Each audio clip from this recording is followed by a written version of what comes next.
അസ്സലാമു അലൈക്കും വറഹ്മത്തുള്ളാഹി.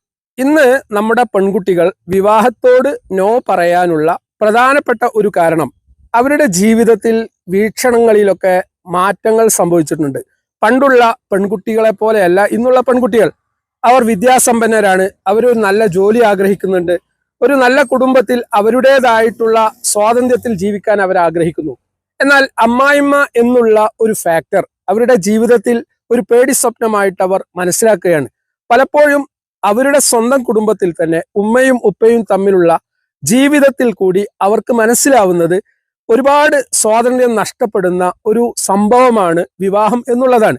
അതുകൊണ്ട് ഈ പെൺകുട്ടികൾ തീരുമാനിക്കുകയാണ്, എന്തിനാണ് ഇത്തരത്തിലുള്ള ഒരു ഊരാ കുടുക്കിലേക്ക് നമ്മൾ പ്രവേശിക്കുന്നത്, ഇതില്ലാതെ സ്വതന്ത്രമായി ജീവിക്കുന്നതായിരിക്കും നമ്മുടെ ഭാവിക്ക് നല്ലത് എന്നുള്ള തീരുമാനമാണ് അവരെടുക്കുന്നത്. ഇവിടെ പ്രായം ചെന്ന മാതാപിതാക്കൾക്ക് മാറ്റം ഉണ്ടാവുക എന്നുള്ളത് അസംഭവ്യമാണ്. എന്നാൽ മധ്യവയസ്കരായിട്ടുള്ള മാതാപിതാക്കൾ അല്ലെങ്കിൽ അത്തരത്തിലുള്ള അമ്മായിമ്മമാർ ശ്രദ്ധിക്കേണ്ടത്, ഒരു പെൺകുട്ടിയെ സ്വന്തം പെൺകുട്ടിയായി കാണാൻ സാധിക്കുക എന്നുള്ളത് ഒരു വലിയ കാര്യമാണ്. കാരണം തങ്ങളുടെ വീട്ടിലേക്ക് ഒരു ഉപ്പയുടെയും ഉമ്മയുടെയും മകളെ കല്യാണം കഴിച്ചു കൊണ്ടുവരുമ്പോൾ ആ പെൺകുട്ടി ആഗ്രഹിക്കുന്നത് തനിക്ക് നഷ്ടപ്പെട്ട സ്നേഹവും കാരുണ്യവും ഈ വീട്ടിൽ, ഭർത്താവിന്റെ വീട്ടിൽ കിട്ടണം എന്നുള്ളതാണ്.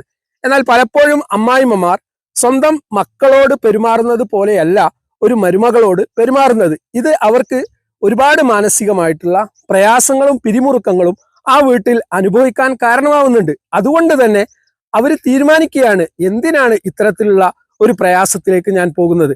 അതുകൊണ്ട് ഇന്ന് വിവാഹമോചനങ്ങൾ വർദ്ധിച്ചുകൊണ്ടിരിക്കുകയാണ്. കൗൺസിലിങ്ങിനൊക്കെ ഇത്തരത്തിലുള്ള കേസുകളുടെ എണ്ണം കൂടിക്കൊണ്ടിരിക്കുന്നു. അതുകൊണ്ട് ഇതിൽ നിന്ന് നമ്മൾ മനസ്സിലാക്കേണ്ട ഒരു കാര്യം, ജീവിതം എന്നുള്ളത് ഏറ്റവും മൂല്യമുള്ള ഒരു അനുഗ്രഹമായിട്ട് അള്ളാഹു നമുക്ക് നൽകിയതാണ്.